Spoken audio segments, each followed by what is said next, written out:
Welcome to the Fear and Greed Business News Afternoon Report for Wednesday, the 16th of October, 2024. I'm Sean Aylmer. Every afternoon, we've got the 5 stories that happened today that you need to know about. Story number 1, the S&P ASX 200 closed down 0.4% today to 8,284 points. That's after yesterday's record high. Tech stocks led the way lower. Uranium stocks were also poor performers. IDP Education was down another 5% today. It's having a horror run. The gold stocks were among the best. If we look at the large caps, underperformers included BHP, Rio Tinto, WiseTech, Woolies, Brambles and Transurban. The big banks and Goodman Group were among the best. In corporate news, glass bottles and cans maker Aurora says softness in volumes in Europe is persisting as customers, including spirits makers, cut back on inventory levels. But there are early signs of recovery in the North American market. Its share price fell 3.5% today, and Challenger reaffirmed that its fiscal 2025 net profit would land around $460 million. Its assets under management rose 1% in the first quarter, thanks to a massive jump in Japanese sales, though total life sales fell 14%. Its share price was down 4%.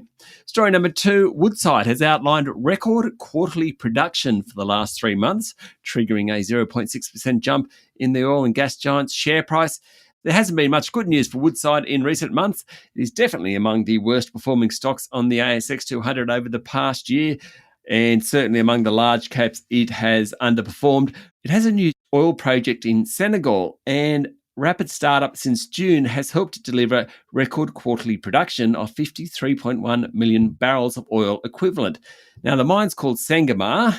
It's been criticised by environmentalists. It cost about $7.5 billion, and it's already doing 100,000 barrels of oil a day. Helping production overall was output from Pluto and the Northwest Shelf LNG ventures in Western Australia.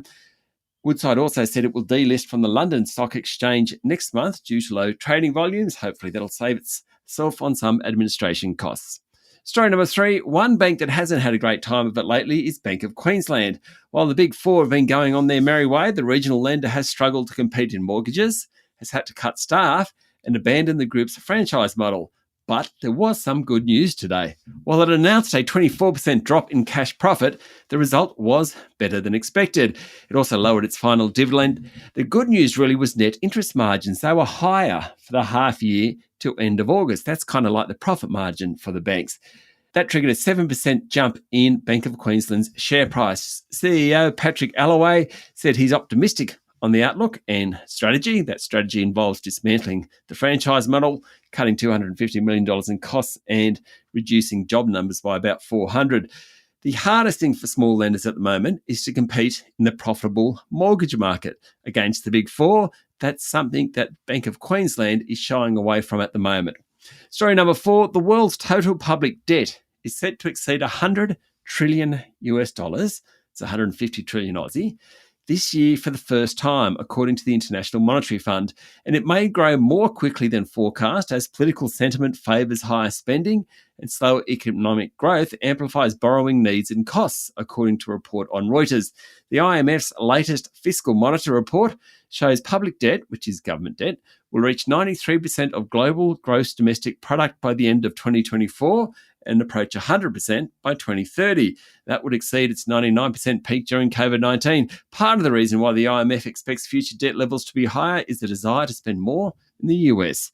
And finally, story number 5, on Wall Street, Goldman Sachs reported a big jump in third quarter earnings this morning to $3 billion, much higher than anticipated. In Europe, one of the world's big chip makers, Dutch-based ASML, shed 16% in value after saying it booked only about half the orders analysts expected in the third quarter.